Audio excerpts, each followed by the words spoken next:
right, so today we're going to really dig into something pretty wild.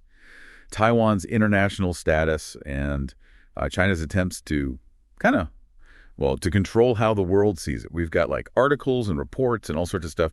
And honestly, some of it is unbelievable. Yeah, I was really surprised by how long this whole one China thing has been just accepted by so many. But when you actually look into it, it's way more complicated than it seems. Like, even the EU is starting to ask some serious questions, especially about that UN Resolution 2758 that China always uses to back up their claims. Right. So one China, it's basically China's way of saying Taiwan is ours and that's that.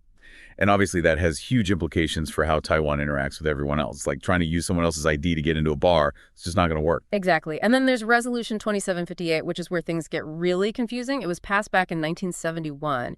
And basically it recognized the People's Republic of China as the only real representative of China in the UN. So China's argument is that this automatically means Taiwan belongs to them. End of story. But wait a minute.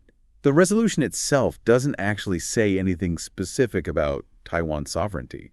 It's like saying you own all the fruit in a bowl, but there's like a random kiwi hidden in there that you forgot about. Exactly. And that's why it's such a big deal that the EU is starting to question this interpretation. It's like someone finally pointed out the giant elephant in the room.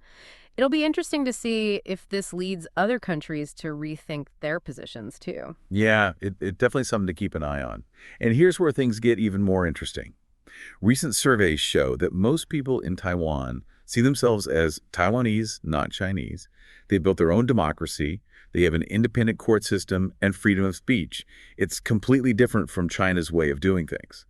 Taiwan's commitment to democracy is super important to their argument for recognition. It's like they're sending a huge message to the world, saying, hey, we're doing things differently here and it's working. And while Taiwan has been busy building this democratic society, China has been trying to control the whole story. They're putting pressure on countries and organizations to exclude Taiwan or to only refer to it as part of China. It's like they're playing this geopolitical game of Simon Says. It's actually even deeper than that. Their education system and their state-run media are basically just echo chambers. They constantly repeat this idea that Taiwan can't be separated from China. Imagine growing up in a world where you only ever hear one side of the story.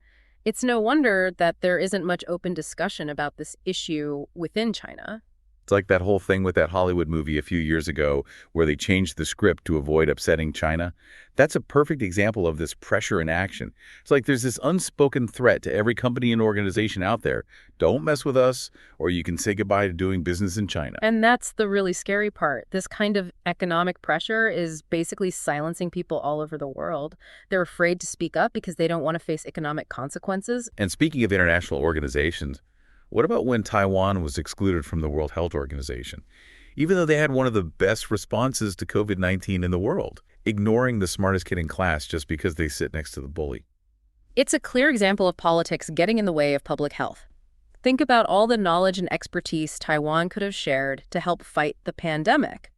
It's a loss for everyone, and it raises some serious questions about these international institutions. Like, are they really doing what they're supposed to be doing? It makes you wonder how much of China's strategy is really about territorial integrity and how much is about preventing Taiwan from having a voice on the world stage. It's like they're trying to keep Taiwan in timeout forever. And the crazy thing is Taiwan is actually a major player in the global economy, especially when it comes to like semiconductors, the things that basically power our lives. We're talking cutting edge technology here. It's kind of mind-blowing, right? The phones we use, the cars we drive, so much of it relies on tech from this island that a lot of countries don't even officially recognize. Right. It's a total catch-22. The world needs Taiwan's tech, but they're too scared to stand up to China because they don't want to hurt their economies. It's like being totally addicted to coffee, but refusing to admit you need that caffeine. It really shows you the tension in the global system right now. This dependence on Taiwan for important technology, but also this fear of challenging China. It's a tricky situation, to say the least. It's like everyone is sitting around a poker table, and China has all the chips. Everyone knows Taiwan has the winning hand. Nobody wants to risk calling China's bluff. Exactly. And that hesitation is dangerous. It lets China use its economic power to control what people say and shut down anyone who disagrees with them. So where does that leave Taiwan? Are they stuck in this weird limbo forever? It's like being in a relationship where the other person won't define things but gets jealous when you talk to anyone else. That's the big question, isn't it? But it's not all bad news. Remember how the EU is changing its stance? That could be a big turning point. And we're seeing more support for Taiwan and other democracies, too. The more the world understands Taiwan's unique situation and what they contribute, the harder it's going to be for China to keep up this active control. It's like this tug-of-war for global opinion. China is pulling on one side with its economy and propaganda, and on the other side, the truth about Taiwan's democracy and how important they are is slowly pulling back. Yeah, that's a good way to put it.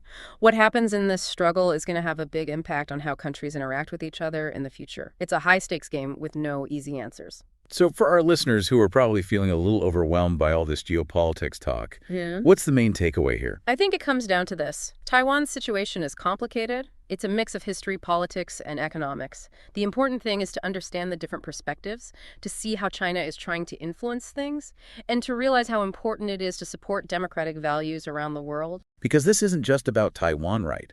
It's about how powerful countries try to bully others and silence anyone who disagrees with them. It reminds us that we all need to stay informed, challenge what's false, and speak up for what we believe in. Absolutely. And remember, even small things can make a difference. Sharing accurate information supporting groups that help Taiwan, even just talking about this with your friends and family, all of that helps create a more informed global community.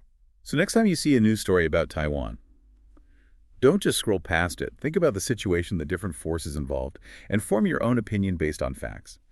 You know, it's easy to get caught up in all the political stuff, but we can't forget that there are actual people living in Taiwan, 23 million people with their own lives and dreams, and they're trying to build their future while dealing with this huge threat. Yeah, it's hard to imagine living with that kind of uncertainty all the time. But the Taiwanese people are incredibly resilient. They're determined to keep their way of life, their democracy, their freedom. It really shows you that freedom isn't just some word politicians throw around. It's something worth fighting for, even when it seems impossible. And the people of Taiwan are proof of that. It's inspiring, right? It shows how powerful democracy is and how much people want to decide their own fate. It's a story that everyone should hear. So as we wrap up this deep dive into Taiwan's situation and China's attempts to control the narrative, what's the one thing you want our listeners to remember? Pay attention to Taiwan. Don't let China erase them from the world. Read about them. Talk about them. Share what you learn. This isn't just about territory. It's about authoritarianism versus democracy control versus freedom, silence versus truth. And what happens matters to all of us. Well said. And remember, everyone knowledge is power. The more we know, the better we can understand these complicated issues and make a difference. Keep learning, keep asking questions, keep the conversations going. And if you're looking for a fun way to learn more about global stuff, check out Mickytolife on YouTube. Oh yeah, they're great. They do a really good job of mixing travel and drinks with discussions about what's happening in the world. It's a fun crash course on international relations. Exactly. All right, everyone, until next time, keep diving deep. Stay curious.